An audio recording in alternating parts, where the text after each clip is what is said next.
Hi welcome to our channel. Present మనతో పాటు దాము బాలాజీ గారు ఉన్నారు. వారితో ఒకసారి మాట్లాడదాం. నమస్కారం సార్.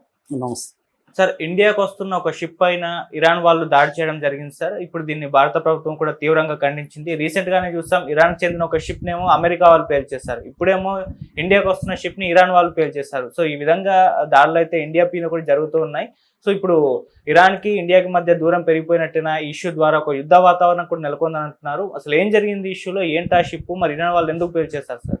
మొన్నటి వరకు ఇండియా మీడియా ఒకటి ప్రచారం చేసింది. అదేంటంటే ఇరాన్ ఇండియా షిప్పుల్ని అలో చేస్తానని చెప్పింది, కాబట్టి మనకి ఇబ్బంది లేదు అని వీళ్ళందరూ అనుకున్నారు. కానీ ఇండియాకు షాక్ ఇస్తూ నిన్న ఇరాన్ అంటే IRGC Islamic revolutionary guard corps సంస్థ ఈ స్ట్రెయిట్ ఆఫ్ హార్మోజ్ అంటే హార్మోజ్ జలసంధిలో ప్రయాణిస్తున్న ఒక నౌకను అది అటాక్ చేసింది. అసలు ఆ నౌక ఏంటి, ఎందుకు అటాక్ చేసింది, దీని మీద ఇండియా ఎలా స్పందించింది, అసలు ఇప్పటి వరకు 28న ఫిబ్రవరి 20న వార్ వచ్చిన తర్వాత ఎన్ని షిప్పుల మీద ఇరాన్ అటాక్ చేసింది, ఎన్ని షిప్పులు ఇప్పుడు ఆగిపోయి ఉన్నాయి, దీనివల్ల ప్రపంచానికి కానీ ఇండియాకి కానీ ఎంత నష్టం అనే విషయాల గురించి మనం మాట్లాడుతున్నాం. సో ఈ షిప్ యాక్చువల్గా థాయిలాండ్ షిప్. ఇది థాయిలాండ్కి సంబంధించిన ప్రెసెస్ ఫ్లవర్స్ లిమిటెడ్ అనే ఒక కంపెనీ ఆధ్వర్యంలో ఇది నడుస్తుంది. దీన్ని తయారు చేసింది మళ్ళీ మన వాళ్ళే, హిందుస్థాన్ షిప్ యార్డ్ లిమిటెడ్ వైజాగ్లోనే 2008లో ఈ షిప్ తయారైంది. దీని పొడవు వచ్చి 178 మీటర్లు. ఇది మొత్తం బరువు వచ్చి 30,000 టన్నులు. ఇది నెట్ వెయిట్ మోయగలిగిన నెట్ వెయిట్ వచ్చి టన్నేజ్ అంటారు. ఆ టన్నేజ్ వచ్చి 10,297 టన్స్ని ఇది క్యారీ చేయగలదు. ఇది డ్రై బల్క్ క్యారియర్ అని పిలుస్తారు దీన్ని. సో అంటే డ్రై ఐటమ్స్ని తీసుకొస్తుంది, షుగర్ కానీ, సిమెంట్ కానీ, ఎరువులు కానీ, గ్రెయిన్స్ కానీ, ఇలాంటి వాటిని ఇది క్యారీ చేస్తుంది అన్నమాట. ఇది UAE నుంచి కఫాలా పోర్టు నుంచి కాండ్లా పోర్టుకి వస్తుంది, అంటే గుజరాత్ పోర్టుకి వస్తుంది. ఏదో డ్రై ఐటమ్స్ తీసుకొస్తున్నట్టుగా చెప్తున్నారు, దాంట్లో ఏముంది కరెక్ట్గా అనేది చెప్పలేదు. మొత్తానికి అక్కడ నుంచి వస్తున్నప్పుడు దీన్ని ఒమన్కి 11 నాటికల్ మైల్స్, ఒమన్కి నార్త్, ఇరాన్కి సౌత్లో ఈ హార్మోజ్ జలసంధి ఉంటుందన్నమాట. సో ఒమన్కి 11 కిలోమీటర్ల నార్త్లో దీన్ని సడన్గా ఇది వస్తున్నప్పుడు దీని వెనక వైపున ఒక ప్రొజెక్టైల్ కానీ మిసైల్ కానీ కరెక్ట్గా తెలియదు, మిసైల్ అయితే తాకింది. దాంతో అది వాళ్ళకి అర్థమైంది అటాక్ చేస్తున్నారని ఇమీడియట్గా వాళ్ళు SOS ఒమన్కి పంపించేసి వాళ్ళు లైఫ్ బోట్లతో దిగేశారు. దాంట్లో మొత్తంగా థాయ్కి సంబంధించిన వర్కర్సే ఉన్నారు, మొత్తం 23 మంది ఉన్నారు. అందులో 20 మందిని ఒమన్ రాయల్ నేవీ వాళ్ళు వచ్చి సేవ్ చేయగలిగారు, 3 అయితే గల్లంతయ్యారని చెప్తున్నారు. సో ఇది బేసిక్గా నిన్న జరిగింది. దీని మీద ప్రపంచవ్యాప్తంగా ఖండనలు అయితే వచ్చాయి. ముఖ్యంగా మన ఎక్స్టర్నల్ మినిస్ట్రీ దీన్ని ఖండించింది, జయశంకర్ కూడా ఖండించాడు దీన్ని.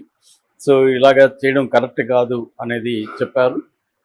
యాక్చువల్గా మోడీ ప్రభుత్వం ఇరాన్తో దూరంగా ఉంటుంది, ఇజ్రాయెల్తో దగ్గర అవుతుంది ఈ మధ్యకాలంలో. సో ఇరాన్కి సంబంధించిన IRS దినా అనే ఒక షిప్ని మన ఇండియాకి వైజాగ్ వచ్చి మళ్ళీ తిరిగి వెళ్తుంటే దాన్ని ఇండియన్ ఓషన్స్లో శ్రీలంకకి దగ్గర 40 కిలోమీటర్ల నాటికల్ మైళ్ళ దూరంలో అది దాన్ని దాడి చేశారు. దాదాపు 100 మందికి పైన చనిపోయారు. దాని మీద ఇండియా బిగినింగ్లో ఎటువంటి స్పందన లేదు ప్రభుత్వం. దాంతో విమర్శలు వచ్చినాక స్పందించింది. ఈ లోపల ఇంకొక షిప్ కూడా ఇండియాకి మాకు హెల్ప్ చేయండి మీరు అని చెప్తే వాళ్ళకి ఆశ్రయం ఇచ్చారు, కేరళ కొచ్చిలో ఆశ్రయం ఇచ్చారు. ఇంకొక షిప్కి ఏమో శ్రీలంక వాళ్ళు ఆశ్రయం ఇచ్చారు. సో ఒక రకంగా ఏంటంటే ఇరాన్తో మరీ శత్రుత్వం లేదు, కానీ అలాగే మిత్రత్వం కూడా లేదు.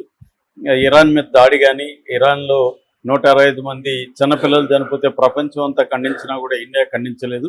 అలాగే వాళ్ళ దేశాధ్యక్షుడిని అతి దారుణంగా పోయి చంపేస్తే, దేశాధ్యక్షుడు అంటే వాళ్ళ సుప్రీం లీడర్ ఖమేనీని చంపేస్తే కూడా ఇండియా ఎక్కడ ఖండన కానీ చేయలేదు. దానివల్ల ఇరాన్ కూడా కొంత ఆచితూచి ఇండియాతో వ్యవహరిస్తుంది. సో అందుకని ఇండియాకి మేము స్పెషల్గా పర్మిషన్ ఇచ్చాము అని వీళ్ళు ఇచ్చారు వాళ్ళని మన ఇండియన్ మీడియా చెప్తుంది, కానీ అది అబద్ధం అని నిన్న తేలిపోయింది. ఎందుకంటే ఇండియాకి వస్తున్న దాన్ని కూడా కొట్టారు. మేబీ వాళ్ళకి తెలుసా కరెక్ట్గా, లేకపోతే తాయి అనుకొని కొట్టారా అనేది తెలియదు. ఇప్పటి వరకు మనం కానీ చూస్తే 28వ తేదీ యుద్ధం మొదలైనాక ఇప్పటి వరకు 12 షిప్పుల మీద ఇరాన్ దాడి చేసింది. 12 కూడా ఏ దేశాలంటే, ఒకటి మార్షల్ ఐలాండ్స్, తర్వాత Gibraltar, Panama, Malta, Bahamas, America, Thailand, Japan, Palau, ఈ 9 దేశాలకు సంబంధించి 12 షిప్పుల మీద ఇప్పటి వరకు దాడి చేసింది. ఈ దాడి కూడా ఎక్కడెక్కడ చేస్తుందంటే, ఒకటేమో హార్మోన్ జలసంధిలో, అది బాగా నేరో అనమాట, పైకి ఏమో 25 కిలోమీటర్ల విడుతున్నప్పటికి కూడా 2 కిలోమీటర్ల విడుతు లోపల అక్కడ ఏంటంటే లోతు ఉంటుంది, అక్కడే రావాలి షిప్పులన్నీ కూడా. అందువల్ల కొట్టడం కూడా ఈజీ అనమాట. కొట్టే పద్ధతులు కూడా చూసుకుంటే, మనం డ్రోన్తో కొడతారు, లేదా ప్రొజెక్టైల్ కానీ లేకపోతే మిసైల్స్ కానీ అటాక్ చేస్తారు.